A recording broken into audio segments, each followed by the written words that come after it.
बेईमानी गुरु, बेईमानी। परफॉर्मेंस नहीं कर रहा है सरकारी कंपनी, इसलिए सरकारी कंपनी को बेच देना चाहिए। तो सरकारी प्रधानमंत्री भी परफॉर्म नहीं कर रहा है, उसको भी किराए पे लगा देना चाहिए। बताइए हमको। तो सरकारी संसद लेकर के झुनझुना बजाएंगे साहेब, सरकारी गृह मंत्री लेकर के चाटेंगे उसको, क्या करेंगे हमको बता दीजिए जरा। सबको पता है कि देश के मौजूदा प्रधानमंत्री गांधीवादी नहीं है, गोडसेवादी ही है। पूरे देश को पता है, ये पूरी दुनिया को पता है। भारत में गोडसे, अब बाइडेन के सामने गांधी गांधी करना पड़ता है। दोस्त का 20,000 करोड़ माफ करने से देश की आर्थिक व्यवस्था नहीं सुधरेगी।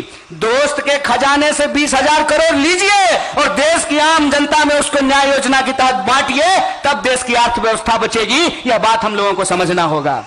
मतलब परफॉर्मेंस नहीं कर रहा है सरकारी कंपनी, इसलिए सरकारी कंपनी को बेच देना चाहिए। तो सरकारी प्रधानमंत्री भी परफॉर्म नहीं कर रहा है, उसको भी किराए पे लगा देना चाहिए। बताइए हमको। प्रधानमंत्री जी ने एक किताब लिखी है, पता नहीं लिखी है कि लिखवाई है।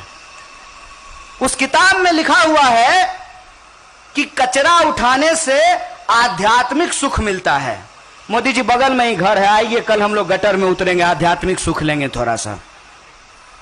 और आप ये समझ लीजिए, यह जो सरकार है जो पैर धोती है सफाई कर्मचारी का, वो सिर्फ फोटो खिंचवाने के लिए धोती है, और जब मौका मिलेगा तो इस देश की राष्ट्रीय संपत्तियों को बेचती है।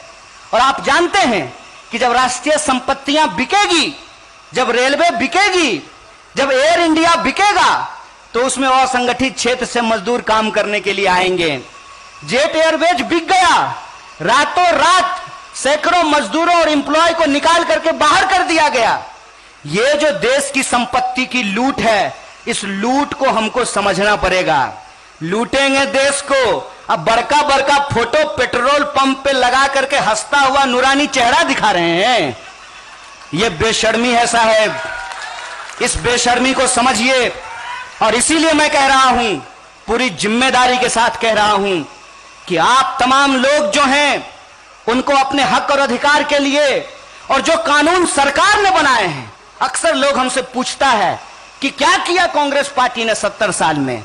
70 साल में कांग्रेस पार्टी ने लेबर को लेकर के कानून बनाए, मिनिमम वेज के कानून को पास किया गया, 8 घंटे के कानून को लागू किया गया, और यह कहा गया कि संगठित क्षेत्र को हम बचाएंगे। इस देश के जो बेरोजगार हैं, जो ग्रामीण बेरोजगारी है, उसको दूर करने के लिए हम मनरेगा लेकर के आएंगे। इसीलिए जब सूचना के अधिकार के कानून को पास किया गया, तो जनता को यह अधिकार दिया गया कि आप अपने अधिकारियों से पूछ सकें कि एडीएम साहब बताइए कुर्सी कितना में खरीद करके लाए हैं। आपके बाबूजी का पैसा नहीं है, इस देश के टैक्स पेयर का पैसा है। हमको बताइए कि इस रोड में कितना का फंड आया है और कितना का घोटाला आप किए हैं। यह सूचना का अधिकार है। इस देश को आगे बढ़ाने की जरूरत थी।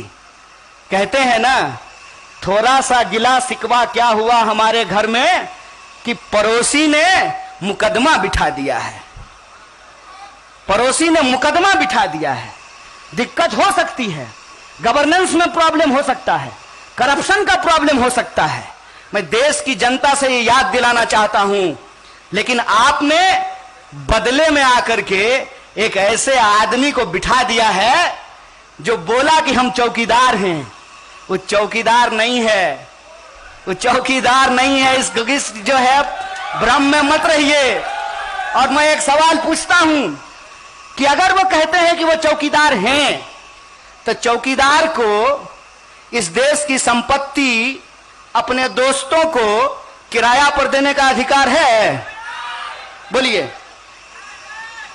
जब हमने कहा कि प्रधानमंत्री देश की संपत्ति बेच रहे हैं, तो एक प्रधानमंत्री के समर्थक ने कहा कि बेच नहीं रहे हैं, किराया पर लगा रहे हैं। हम बोले लगाने का अधिकार कौन दिया चौकीदार को? बउआ, तुम तो मालिक नहीं हो देश की संपत्ति का। देश की संपत्ति तो देश के लोगों का है। क्या आपने संसद में कोई कानून पास कराया था? क्या आप देश की संपत्ति को अपने दोस्तों को दे देंगे? देश की सर्वोच्च संस्था में कोई बहस हुई थी? और आप किराए पे क्यों लगा रहे हैं? इसका मतलब आप मानते हैं कि आपको पैसे की जरूरत है। और आपको पैसे की जरूरत क्यों है? आपको अगर पैसे की जरूरत है, इसका मतलब आपको आमदनी नहीं आ रही है। और आपको अगर आमदनी नहीं आ रही है तो आप अपने लिए 8,500 करोड़ का उड़न खटोला क्यों खरीद करके ला रहे हैं? जरा हमको यह समझा दीजिए। आपको आर्थिक तंगी होगी, आपके पिताजी बीमार होंगे, आप उनको अस्पताल में भर्ती कराएंगे, अस्पताल का फीस देने के लिए आप अपनी जमीन बेचेंगे तो बात समझ में आती है।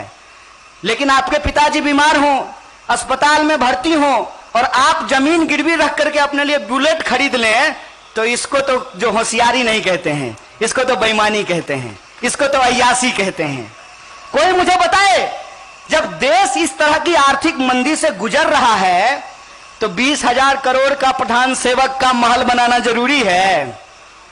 वो 20,000 करोड़ अगर न्याय योजना के तहत, कांग्रेस पार्टी का घोषणा पत्र उठा करके देख लीजिएगा, वो 20,000 करोड़ अगर न्याय योजना के तहत इस देश के बेरोजगार नौजवानों को देना पड़ता तो मूर्खता की तरह यह नहीं करना पड़ता, नहीं कहना पड़ता कि पीएचडी करके पकौड़ा तलिए।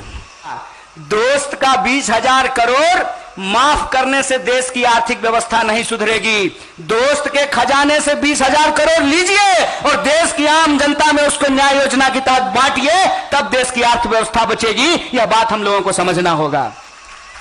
बेईमानी गुरु, बेईमानी। परफॉर्मेंस नहीं कर रहा है सरकारी कंपनी, इसलिए सरकारी कंपनी को बेच देना चाहिए। तो सरकारी प्रधानमंत्री भी परफॉर्म नहीं कर रहा है, उसको भी किराए पे लगा देना चाहिए। बताइए हमको, यह कौन सी बात है कि रेलवे सरकारी नहीं होना चाहिए, एयर इंडिया सरकारी नहीं होना चाहिए, अस्पताल सरकारी नहीं होना चाहिए, एम्स नहीं होना चाहिए, तो सरकारी संसद लेकर के झुंझुना बजाएंगे साहेब। जब सरकारी अस्पताल नहीं होगा, सरकारी स्कूल नहीं होगा, सरकारी रेलवे नहीं होगी, सरकारी एयर इंडिया नहीं होगा, सरकारी बीएसएनएल नहीं होगा, सरकारी एलआईसी नहीं होगी, तो सरकारी गृह मंत्री लेकर के चाटेंगे उसको। क्या करेंगे हमको बता दीजिए जरा। ये कौन सी नीति है? ये देश को बेचने की नीति है। इसीलिए हमारे नेता श्री राहुल गांधी जी कहते हैं कि हम दो हमारे दो, दो बेच रहा है, दो खरीद रहा है। इस पॉलिसी को समझिए और इसकी सीधी मार अगर किसी के ऊपर पड़ने वाली है तो इस देश के गरीबों और मजदूरों के ऊपर पड़ने वाली है। और मैं आपको बोला कि आपके बीच में आकर के मुझे यह महसूस होता है कि मैं आपके घर का हूं, आपका बच्चा हूं, आपका नमक खाया हूं। कदम से कदम मिला करके आपके साथ लड़ेंगे और शास्त्री जी और गांधी जी के सपनों के भारत का निर्माण करेंगे। शुक्रिया।